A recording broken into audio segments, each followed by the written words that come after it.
Hello, good morning. Shri Swami Samarth. आता बघा, सुंदर दिवसाची सुंदर सुरुवात होत असते हां. अशी सकाळी सकाळी माझे छान सूर्य उगवता आणि छान सारे खूप सारे पोपट. आता कशी ना एकदम हिरवीगार माझी अशी आहे ना बाल्कनी होणार आहे हे पोपट आले की. तर आजचा आपला विषय आहे की ना तुमच्याकडे खूप कबूतर येतात आणि त्यामुळे तुम्ही जे काही पक्ष्यांना पहिलं धान्य ठेवत होता ना, तर ते धान्य ठेवण्याचं बंद केलं आहे, कारण तुम्हाला कबूतर खूप त्रास देतात.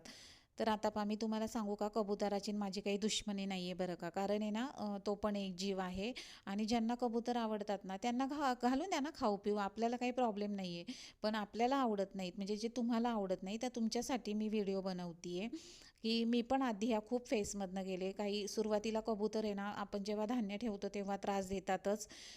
पण मी आता ना हळूहळू ह्या सगळ्या गोष्टी शिकत गेल्यामुळे मला कबुतरांचा बिलकुल त्रास म्हणजे झालाच नाही. आणि मी कधीही बाकीच्या पक्ष्यांना असं नाही केलं की कबूतर येतात म्हणून मी आहे ना त्यांना खाणं पिणं बंद केलं. मी असं कधीही केलं नाही बघा. 3 वर्षापासून माझी ही सेवा सुरू आहे.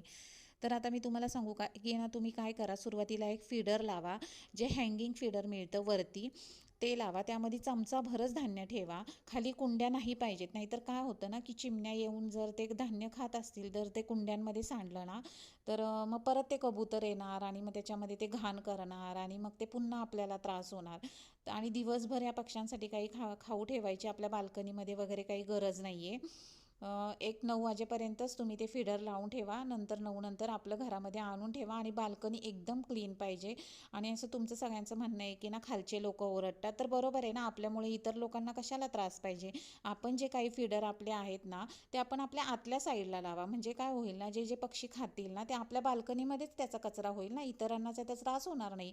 कशाला उगीचच त्यांना पण त्रास द्यायचा ना आपल्यामुळे. आपली पक्ष्यांची आवड आपल्यापर्यंतच राहू द्या. आणि अजून काही टिप्स हव्या असतील तर मला नक्की कमेंट करा.